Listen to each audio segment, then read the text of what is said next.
A group of American evangelicals travelled to a faraway land, a place where homosexuality is already a crime, to speak out against it.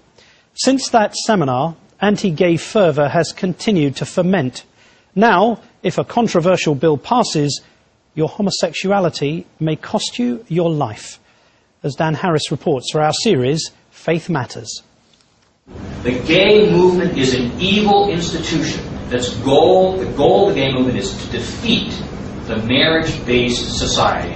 This is the American evangelical Scott Lively speaking at an event called the Seminar on Exposing the Homosexual Agenda, half a world away in the African country of Uganda. No, we say no to homosexuals.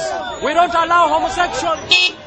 We went to Uganda to investigate what has happened in the aftermath of that conference.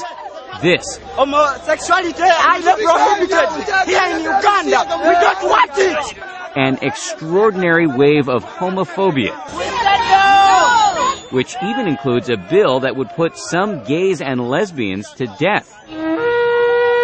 The bill is supported by one of the country's most popular pastors, Martin Sempa, who helped host that conference with the American evangelicals. Africans unite against sodomy! Hello!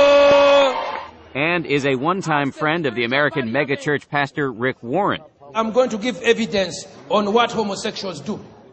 We found Sempa whipping up support for the bill by showing his followers extraordinarily graphic gay pornography. This is them. In Africa, sodomy is an abomination, a taboo, and an evil. Does all of this fit in your mind with the spirit of Christianity, which is to help the oppressed? Very much, very, very much. We need to know what are they doing in their bedroom. And you cannot make comments out of ignorance. The problem is the absence of shock. You know, you look at the same thing, Dan, you're not shocked. You could play porn between men and women and shock people too, but it's not done very frequently. Sure. Anal activity, anything having to do with eating of poop. Heterosexuals do not eat poop. It's the same way.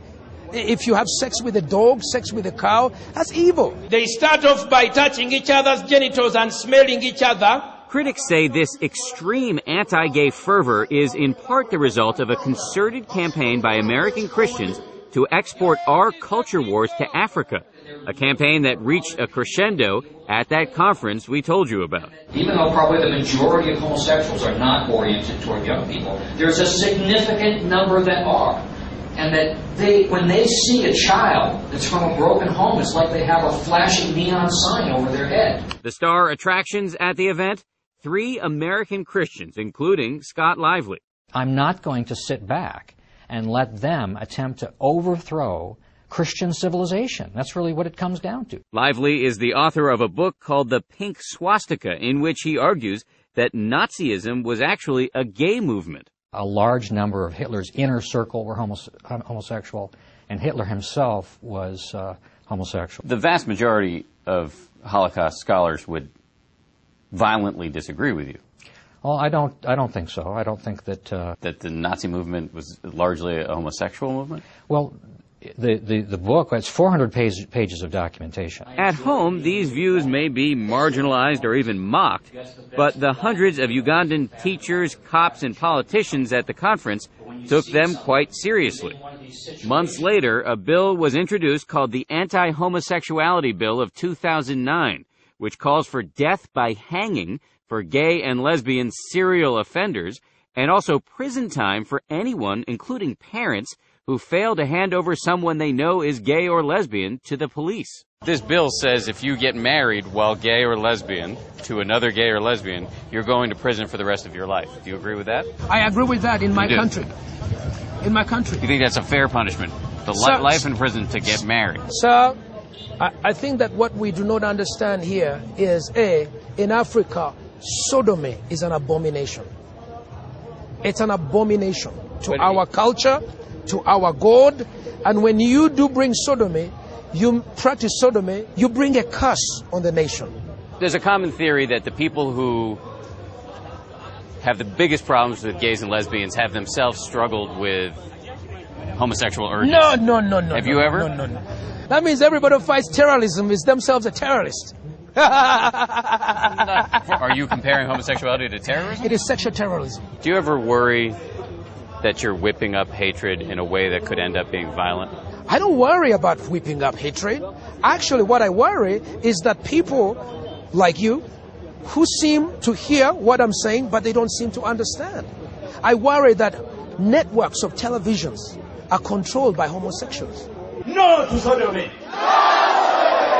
Even though backers of the bill now insist they only want to execute homosexual pedophiles, governments all over the world are up in arms. President Obama denounced the bill as odious. And the American evangelicals who spoke at that event in Uganda are now rushing to distance themselves from the bill. They claim they had no idea it was coming and deny any responsibility for it.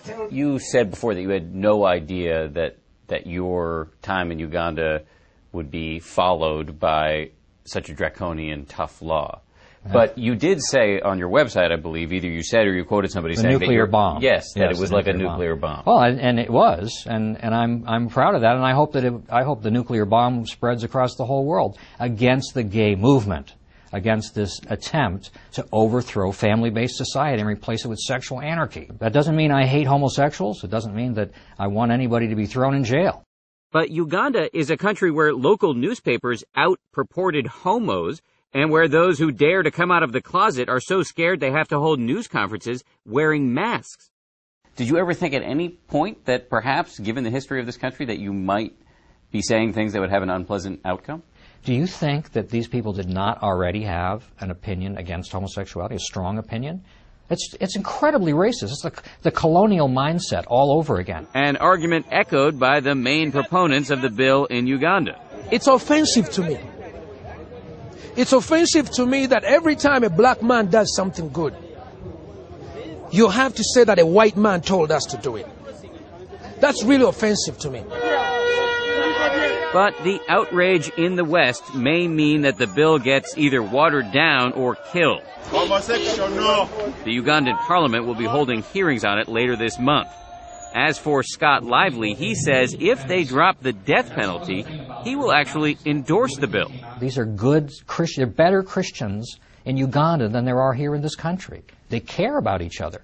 And the reason that this law is in place, the reason that I think that they're pushing so hard on this is that they don't want to see happen to their country what's happened over here. For Nightline, this is Dan Harris in Kampala, Uganda.